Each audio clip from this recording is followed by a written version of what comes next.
നമ്മളുടെ 3-year picture 3-year picture.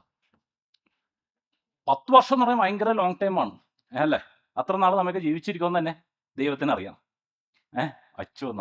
അച്ചൊന്നല്ല ഇന്ന് 10 വർഷം, ഇനി 3 വർഷം ഇപ്പം നോർമൽ സിറ്റുവേഷൻ, കാരണം വേറെ ഒന്നുമല്ല.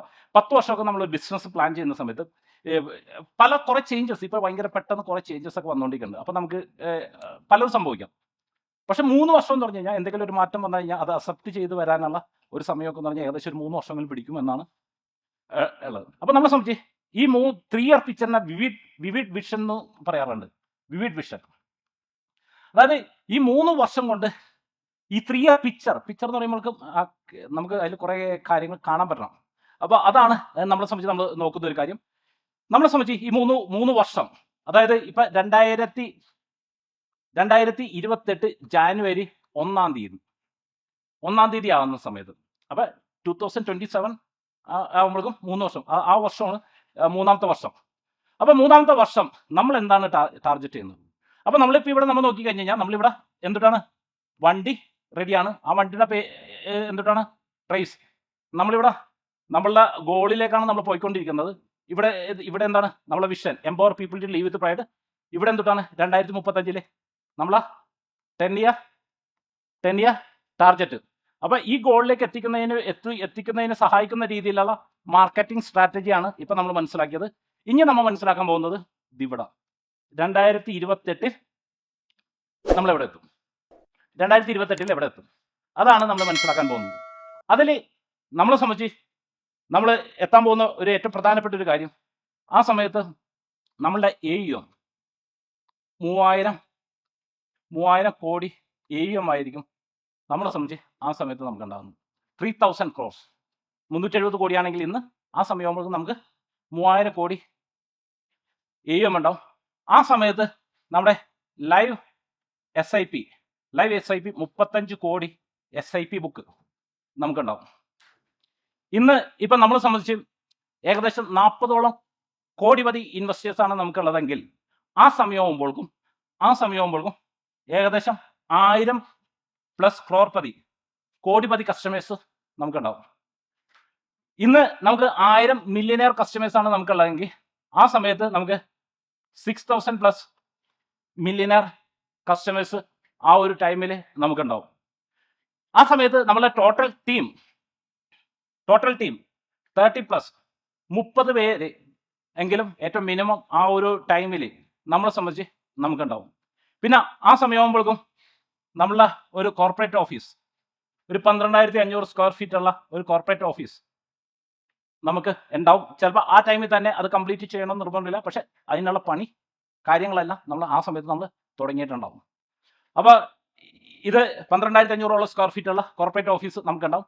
ആ സമയത്ത് നമ്മളെ സംബന്ധിച്ച് നമ്മുടെ യൂട്യൂബിൽ 5 ലക്ഷത്തോളം സബ്സ്ക്രൈബേഴ്സ് ആ സമയത്ത് നമുക്കുണ്ടാവും. ആ സമയത്ത് നമ്മളെ ഇൻഷുറൻസ് ഡെസ്ക് ഏകദേശം ഒരു 12 കോടി രൂപയുടെ ഫ്രഷ് ബിസിനസ് ആ വർഷം നമ്മൾ ക്രിയേറ്റ് ചെയ്യും. പിന്നെ ആ സമയത്ത് നമ്മളെ സംബന്ധിച്ച് നമ്മൾ നോക്കിക്കഴിഞ്ഞ് കഴിഞ്ഞാൽ നമുക്ക് ഏകദേശം നമ്മൾ ഗിവൺ ബാക്ക് ഏകദേശം ഒരു കോടിയിലധികം രൂപ ആ വർഷം നമ്മളെ ഗിവൺ ബാക്ക്, ആ ഒരൊറ്റ വർഷം നമ്മൾ സൊസൈറ്റിയിലേക്ക് നമ്മൾ ഏകദേശം ഒരു കോടിയിലധികം രൂപ നമ്മൾ ഇത് ചെയ്യും. പിന്നെ ആ ഒരു വർഷത്തിനൊരു പ്രത്യേകത ഉണ്ട്. 2027 എന്ന് പറഞ്ഞു കഴിഞ്ഞാൽ നമ്മൾ 20 years കംപ്ലീറ്റ് ചെയ്യുകയാണ്. എനിക്ക് ഉറപ്പായിട്ടുള്ളൊരു കാര്യം എന്താണെന്ന് വെച്ച് കഴിഞ്ഞാൽ, ഏറ്റവും ഉറപ്പായിട്ടുള്ളൊരു കാര്യം, ആ ഒരു ടൈമിൽ നമ്മൾ ഓർഗനൈസേഷനിലുള്ള ആൾക്കാരുടെ ആവറേജ് ഇൻകം 6 ഡിജിറ്റ് ആയിരിക്കും, 6 അക്ക സംഖ്യ ആയിരിക്കും. 6 അക്ക സംഖ്യ ഒന്ന് എണ്ണി നോക്കിയേ. ഒറ്റ 10, 100, 1000, 10000, ലക്ഷം. ആവറേജ് ഇൻകം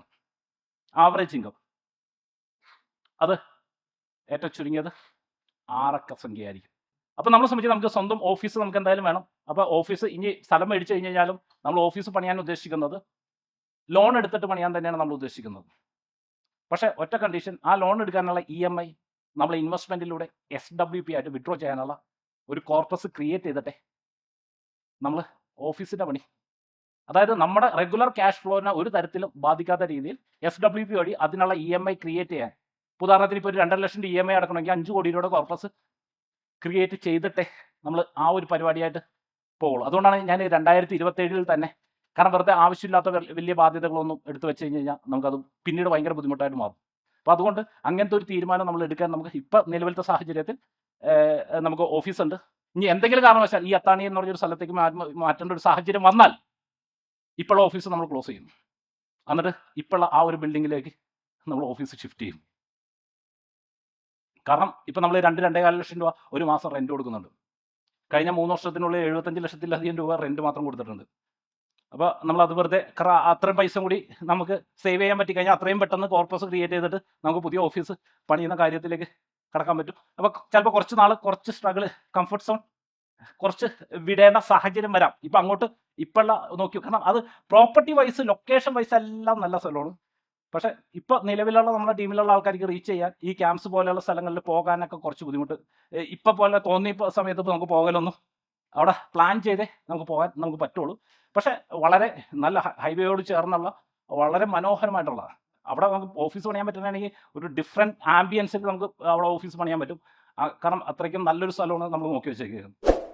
പക്ഷേ ഈ പ്രാക്ടിക്കൽ ഡിഫിക്കൽട്ട് കൂടി ചിന്തിച്ചതിന് ശേഷം മാത്രമേ നമ്മൾ ഈ ഒരാഴ്ചക്കുള്ളിൽ അതിൻ്റെ ഒരു പ്രാക്ടിക്കൽ എത്രത്തോളം ഇംപ്ലിമെൻ്റ് ചെയ്യാൻ പറ്റും എന്ന് ചിന്തിച്ചതിന് ശേഷം മാത്രമേ അതിൻ്റെ ഒരു ഫൈനൽ ഡിസിഷൻ നമ്മൾ എടുക്കുകയുള്ളൂ. അപ്പോൾ നമ്മളെ സംബന്ധിച്ച് ഇപ്പം ഞാൻ നേരത്തെ പറഞ്ഞ പോലെ നോ ഗെയിൻ വിത്തൗട്ട് പെയിൻ. അപ്പോൾ നമ്മളെന്തായാലും 2027 ആകുമ്പോൾ ഒന്നുകിൽ നമ്മൾ പുതിയ ഓഫീസിലേക്ക് നമ്മൾ മാറിയിട്ടുണ്ടാവും, അല്ലെന്നുണ്ടെങ്കിൽ നമ്മൾ പുതിയ ഓഫീസിൻ്റെ പണി എവിടെയെങ്കിലും എത്തിയിട്ടുണ്ടാവും. കാരണം 2027 തന്നെ തീർക്കണം എന്ന് വേണമെന്ന് വിചാരിച്ചു കഴിഞ്ഞാൽ, ബലം പിടിച്ചു കഴിഞ്ഞാൽ നമുക്ക് തീർക്കാൻ പറ്റും. പക്ഷേ ആവശ്യമില്ലാത്ത ഓവർ കമ്മിറ്റ്മെൻറ്റ് നമ്മൾ ഏറ്റെടുക്കേണ്ടി വരും. അപ്പോൾ അത് വേണ്ട എന്നാണ് നമ്മളിപ്പോൾ എടുത്തിരിക്കുന്ന തീരുമാനം.